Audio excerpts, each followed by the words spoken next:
Apassionada bogeria per Itàlia tota i per Florència en particular, la seva dedicació a la música, escoltava música 7, 8, 10 hores cada dia, els seus coneixements dels clàssics d'abans i d'ara, l'amor sense límits o restriccions que sentia per la seva família i el respecte total a la manera de ser i de fer dels altres, queda reflexada ja per sempre en aquestes pàgines que Valtros ha escrit i que jo, la seva dona durant 47 anys, he llegit amb emoció d'una tirada quan l'he tingut a les mans, i no una vegada, sinó més de 3. I m'agradaria, ja que demanar diuen que no costa res, que quan el llegigueu penseu en Antoni viu, quan el trobàveu pel carrer, quan anava a prendre cafè en el Mingo, quan tenia una exposició. Així pensarem que la vida i la mort és tot plegat una mateixa cosa, però en estadis diferents, i que Antoni encara és aquí en nosaltres. Ell tenia una dèria i fixació total per l'art i per la creació, i ja des del primer moment de la nostra vida en comú vaig entendre que a dins ell cremava un foc que el consumia i que ell alimentava, tancat al seu estudi hores i hores, acompanyat, això sí, sempre per la música, la més excelsa, segons ell, de totes les arts. Ni jo ni els nostres fills, en David o en Víctor, pujaren mai a fer-li una visita o fer-li companyia en el seu Santa Santorum, en el seu Palau d'Ivori, on ell, sol, acompanyat d'ell mateix, tot sol, no m'he avorrit mai, amb gent, de vegades sí, que tot convençut. Quan pintava una tela, no li agradava que ningú la vés antes que estigués acabada, perquè les interrupcions o comentaris o suggerències no li produïen cap plaer. L'obra és meva, i meva és també la responsabilitat final. No vull suggerències. Si me surt malament, meva és la culpa, no dels altres. Ell vivia en el seu món, que no era un petit món de capelletes i xafarderies locals de les que mai va voler saber res, sinó en un món universal, gran i espaiós, on l'art, en majúscula, i la cultura són els capdavanters. Avui vespre, ara, Antoni és aquí, perquè Valtros el manteniu viu a través dels escrits d'aquest llibre, i per això, aquest motiu, vos estic agraïda des d'ara i per sempre. Moltes gràcies.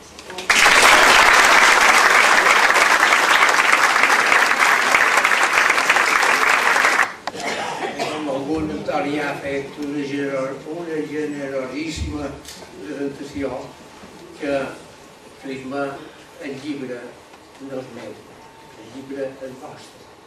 Aquests 37 noms han fet possible que Antoni, que per ventura en aquest moment ja molta gent no se'n recordaria, sigui avui aquí present i a les vostres mans. El seu cos segueix el curs natural de la cultura, però el seu esperit també el ha pogut veure i ha pogut sentir gràcies a les cires, fins i tot estirar la seva pròpia veu. Per tant, jo, moltíssimes gràcies a tots els que ho heu fet possible. Jo no hauria pogut fer llibre sense vosaltres. Per tant, i tots els altres que heu volgut fer costat, que me consta que sou gent molt artística també, en el sentit de comprendre Antoni i estimar-lo. És molt possible, aquest ressorgiment, aquesta resurrecció d'Antoni a dins d'un ambient totalment inesperat.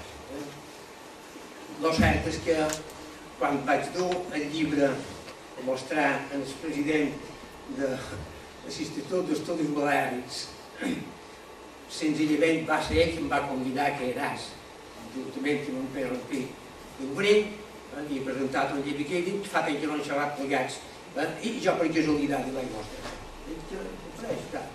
L'home va fer també una d'aquestes llegides ràpides, em diu, només farem comptes fer 60 exemplars a l'Intòria, i em diu, no, si hem de fer més exemplars, fins a quin punt podem arribar, i jo, no sé, diu, m'ha donat perfectament tot el que hauríem pogut demanar. Va ser infinitament molt més generós del que jo hauria pogut esperar. Per cert, per tant, que és mèrit el gran mèrit que aquest llibre s'hagi pogut fer i s'hagi pogut donar aquesta qualitat i fins i tot se'n podeu tenir un prou ha estat gràcies precisament al president en Sebastià Urani, un historiador de primera i un home que sap valorar les coses i sap posar el punt bé damunt l'accent i damunt les paraules allà on toca. Per tant, jo aquí un bon agraïment i li demano també que ens doni el manco de les paraules perquè és la veritat.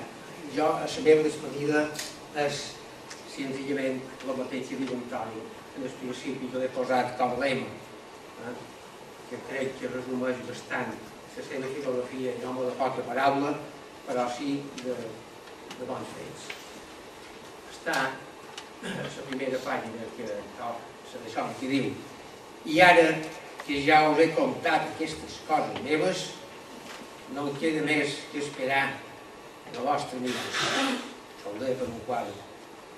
Els quadres. L'art és comunicació, bellesa i sentiment. Per tant, crònica i testimoni. Ja ho sabeu. Jo no vos contaré què diu el llibre perquè vull que el llegigueu com, si no teniu massa llegiguera, com que hi ha tantes sants, tantes figures, que se sent que vos ho passareu molt bé. Per tant, gràcies i Sebastià, el meu agraïment personal i de tota aquesta gent que ha pogut veure el seu treball també fent aquest cos un poc espiritual i important.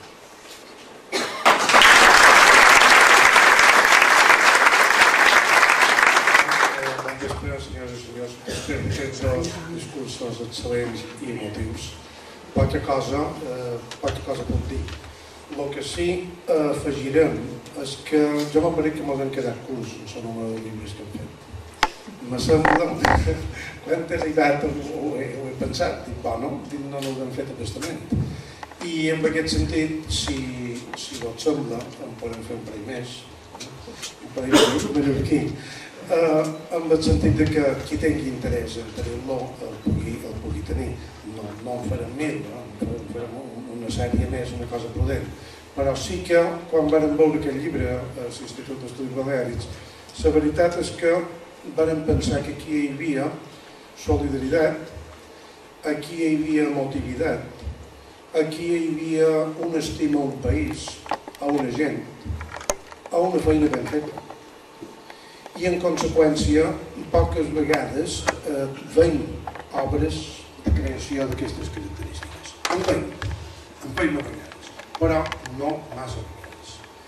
I davant d'una col·lectivitat de 37 persones i davant d'una obra tan prolífica i tan humana com la dels personatges retratat, la veritat no van dubtar en que havien de donar suport que poguessin.